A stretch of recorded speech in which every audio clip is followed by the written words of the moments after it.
दगाबाज इश्क एपिसोड 12। मंजू का लास्ट ईयर था जिसकी वजह से वह मन लगाकर पढ़ाई कर रही थी क्योंकि वह फेल नहीं होना चाहती थी।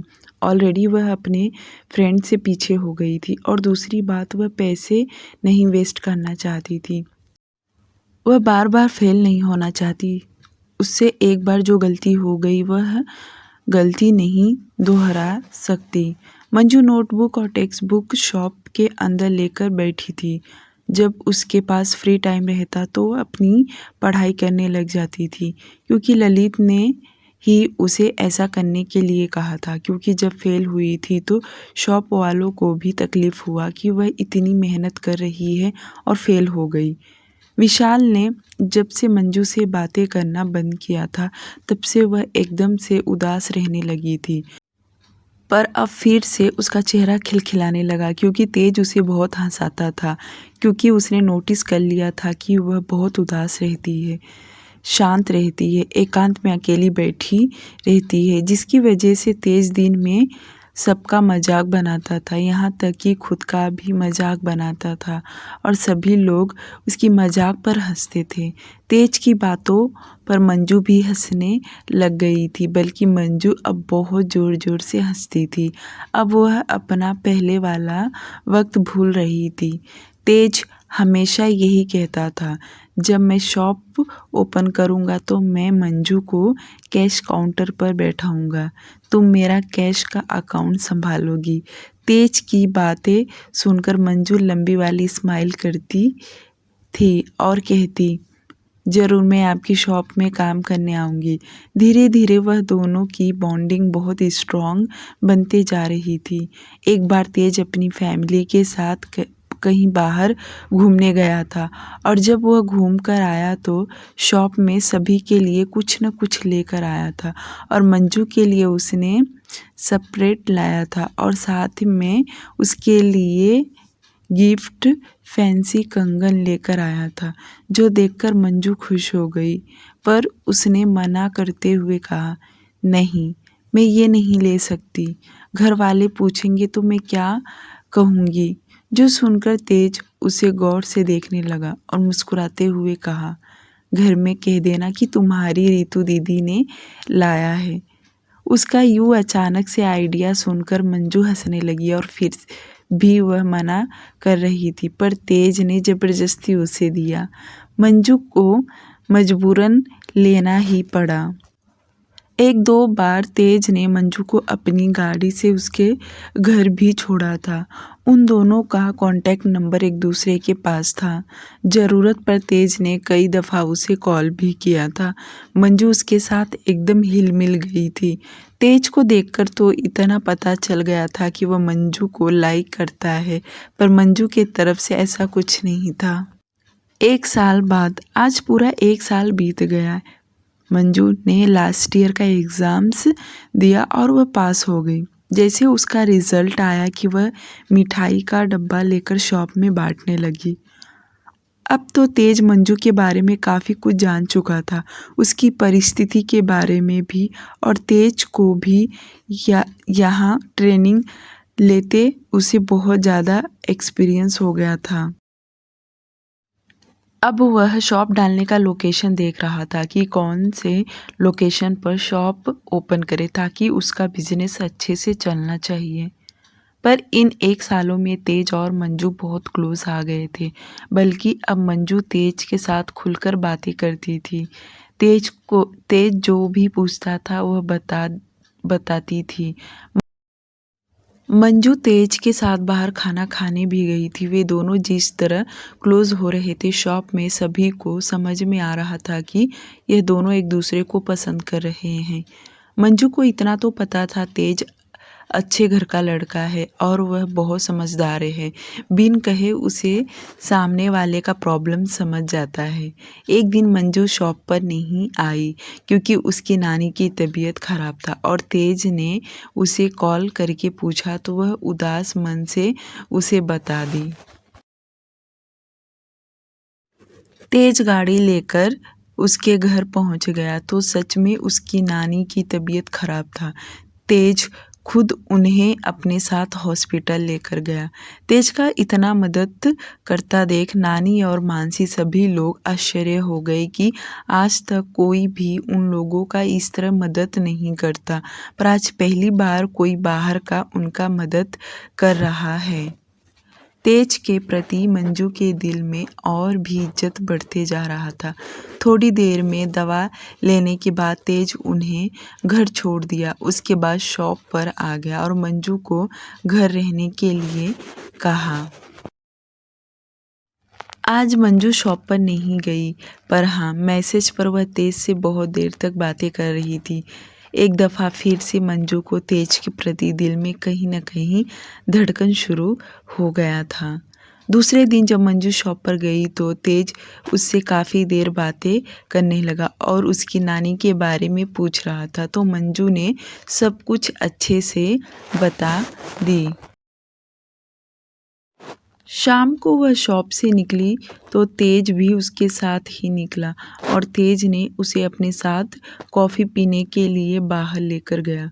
मंजू ने उसके साथ चली गई। दोनों पास के कैफ़े में गए और कॉफ़ी पीने लगे। साथ में तेज ने मंजू से पूछा, तुम क्या खाओगी?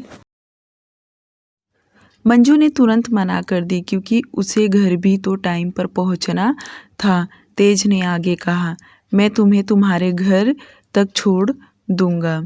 मंजू मना करने लगी क्योंकि वह नहीं चाहती थी घर वालों को कुछ उस पर डाउट हो।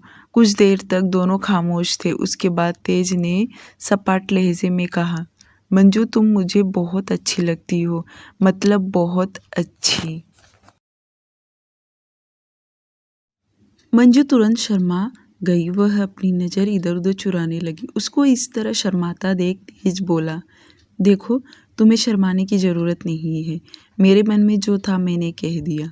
मुझे वह लड़कियां नहीं पसंद जो बहुत ज़्यादा खुद को स्मार्ट समझती हैं। मुझे तो तुम्हारा सिंपल सिटी बहुत पसंद आया। मंजू कुछ बोल नहीं रही थी क्योंकि उसे सच में बहुत शर्म आ रहा था, पर इतना तो वह समझ चुकी थी कि तेज उसे पसंद करता है, इसलिए तो उसके आगे पीछे मंडराने लगा। वह स्टार्टिंग के दिन याद करने लगी जब तेज आया था और बहुत कम उससे बातें करता था, ज़रूरत भरी बातें करता था, पर अब उन दोनों का दोस्ती प्यार में बदलने जा रहा है। मंजू अब लास्ट ईयर पास हो गई थी। उसे अब कॉलेज जाना नहीं था क्योंकि अब उसे पढ़ाई नहीं करना था। उसका बस इतना ही था कि वह एक बार ग्रेजुएशन कंप्लीट कर ले, जो कि अब उसने कर ली थी। अब उसे सिर्फ काम पर फोकस करना था। इन दिनों उसने कंप्यूटर क्लास लगाया था, जो कि वह 2 घंटे कंप्यूटर क्लास जाती थी और ललित सर उसे जाने भी देते थे।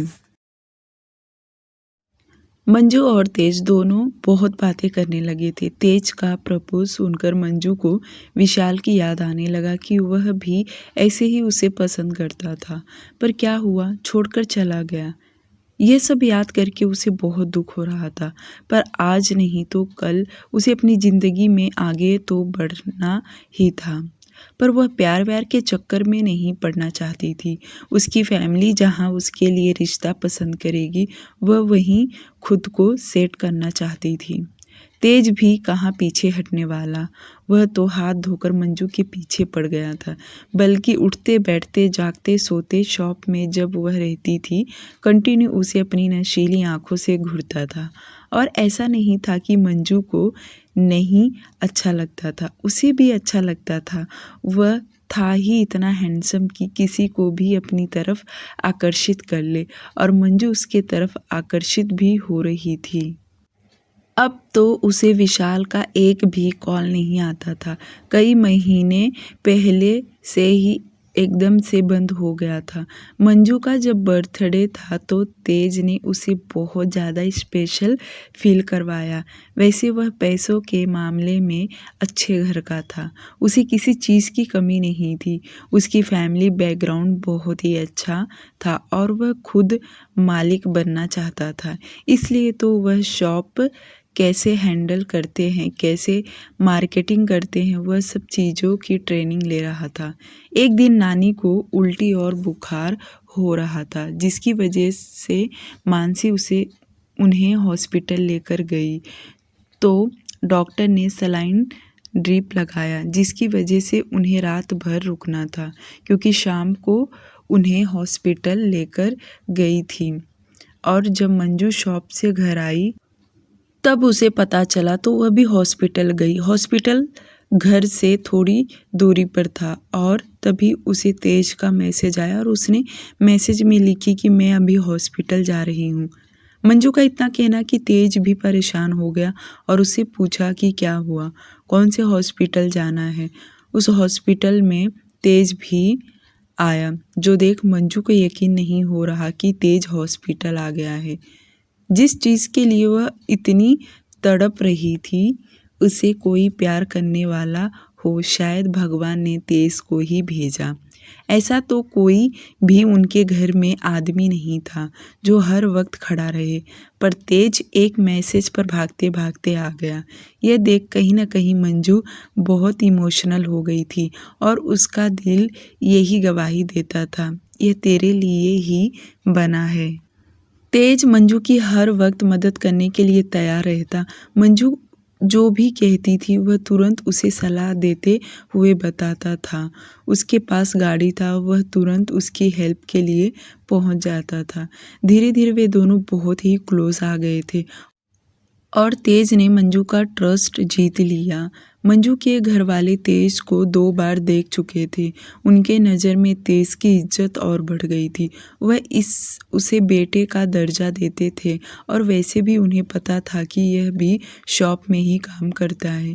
एक दिन मंजू रितु से बातें कर रही थी। बातों ही बातों में रितु ने अपनी पर्सनल लाइफ उसके साथ डिस्कस कर रही थी, क्योंकि कुछ साल पहले उसका भी बॉयफ्रेंड था। अब उसकी शादी होने जा रही है। रितु ने कहा, पहला प्यार मजबूर करता है दूसरे प्यार को अपनाने के लिए। ये शब्द जैसे ही मंजू ने सुना, मानो सारे सवालों का जवाब मिल गया हो, क्योंकि मंजू तो विशाल को पसंद बहुत प्यार करती थी, पर शायद वह उसके लायक नहीं था। उसने मजबूर कर दिया उसे दूसरे के पास जाने के लिए, क्योंकि उसने उसका बहुत इंतज़ार की, पर वह आया नहीं और ना ही उसके प्यार का कदर किया। रितु की बातें सुनकर मंजू के सारे सवालों का जवाब मिल गया और वह मन ही मन खुद से बोली, विशाल, मैंने तुम्हें कभी नहीं छोड़ी, तुम मुझे छोड़कर चले गए। शायद भगवान की यही मर्जी थी, पर तेज बहुत अच्छा लड़का है, जैसा मुझे चाहिए था, शायद भगवान ने मुझे वैसा ही भेजा। रात को जब मंजू तेज के साथ चैटिंग कर रही थी, तो तेज ने मैसेज में लिखा, क्या हम कहीं घूमने चले? ये मैसेज पढ़कर मंजू स्माइल वाला इमोजी के साथ हाँ बोल दी। उसका हाँ सुनकर तेज भी मुस्कुराने लगा। संडे को मंजू घर में झूठ बोलकर गई कि उसे रितु के साथ बाहर जाना है। घर वालों ने कोई सवाल जवाब नहीं किया, उन्होंने उसे जाने दिया, पर मंजू तेज के साथ बाहर घूमने गई थी। तेज उसे एक पार्क में लेकर गया। पहले वहाँ पर वे दोनों बैठकर ढेर सारी बातें किए। मंजू बहुत खुश थी और वह उसके साथ ढेर सारी बातें करने लगी। आज वह बहुत हंस रही थी, जो कुछ महीने पहले उसकी हंसी गायब हो गया था, आज से दुगनी खुशी मिल रहा था। करीब 1 से 2 घंटे तक दोनों पार्क में ही बैठे रहे। उस पार्क में बहुत सारे कपल आए हुए थे जो एक दूसरे के हाथ पकड़कर बैठे थे, तो कुछ लोग एक दूसरे के बहुत करीब थे, तो वहीं कुछ लोग एक दूसरे के गले में हाथ डाले बैठे थे। वहाँ से तेज मंजू को एक होटल में लेकर गया और अपनी पसंद का उसने खाना ऑर्डर किया। वह मंजू को बहुत ही स्पेशल फील करवा रहा था। आज मंजू तेज के सामने अपनी लाइफ की सारी बातें बताने लगी। बचपन से लेकर आज तक उसने कितना अपनी लाइफ में स्ट्रगल किया है, वह सब उसे बता रही थी। तेज भी उसकी सारी बातें सुन रहा था। उसे भी बहुत बुरा लगा मंजू की इतनी स्थिति बचपन से झेली है, पर उसे मंजू बहुत पसंद थी और उसकी स्थिति जानने के बाद उसे और भी पसंद करने लगा, क्योंकि ऐसी लड़कियां मिलना मुमकिन ही नहीं, नामुमकिन है। सारी बातें बताने के बाद मंजू ने कहा, क्या आप अभी भी मुझे पसंद करेंगे? हमारे घर में कोई मर्द नहीं है जिसकी वजह से लोग कहते हैं कि हम बिगड़ चुके हैं। लड़कियों के संस्कार ठीक नहीं रहता है। मंजू इतना बोलकर चुप हो गई और तेज उसका हाथ पकड़ हौसला देते हुए कहा, मैं इस जमाने का लड़का हूँ और तुम्हारी स्थिति जानने के बाद तुम मुझे और भी अच्छी लगने लगी। मैं तुम्हें खोना नहीं चाहता, क्योंकि तुम्हारी जैसी लड़कियां आज के ज़माने में मिलना मुश्किल है, क्योंकि तुम बहुत भोली हो और ज़िम्मेदार लड़की हो और मैं तुमसे शादी करके अपनी और अपनी फैमिली की ज़िम्मेदारी तुम्हारे हाथ में देना चाहता हूँ। तेज का इतना कहना कि मंजू का दिल धक धक करने लगा, क्योंकि तेज उससे शादी करने के लिए कह रहा था, जो कि विशाल ने आज तक सिर्फ वादे किए थे। तेज की बातें सुनकर मंजू को बहुत अच्छा लगा। काफ़ी देर तक वह दोनों होटल में बैठे रहे। खाना खाने के बाद तेज ने बिल पे किया और कहा, मैं तुम्हें तुम्हारे घर छोड़ देता हूँ। जो सुनकर मंजू बोली, नहीं, मैं घर झूठ बोलकर आई हूँ। जो सुनकर तेज बोला, ठीक है, मैं मार्केट तक छोड़ देता हूँ, वहाँ से तुम चली जाना। मंजू ने हाँ में सिर हिला दी और यहीं से उन दोनों की प्यार के नाव में सवार हो गए। जब दोनों बाइक पर बैठे तो मंजू थोड़ा पीछे बैठी थी, पर तेज ने उसका हाथ पकड़ के अपने आगे किया। उसके ऐसे करने से मंजू अपना हाथ खींच रही थी, पर तेज ने उसका हाथ को छोड़ा नहीं, जो देख मंजू मुस्कुराने लगी। दोनों हंसने लगे। तेज ने बाइक स्टार्ट कर दिया। डियर रीडर्स, स्टोरी अच्छी लगी हो तो प्लीज़ लाइक और चैनल को सब्सक्राइब कर दीजिए। Thank you.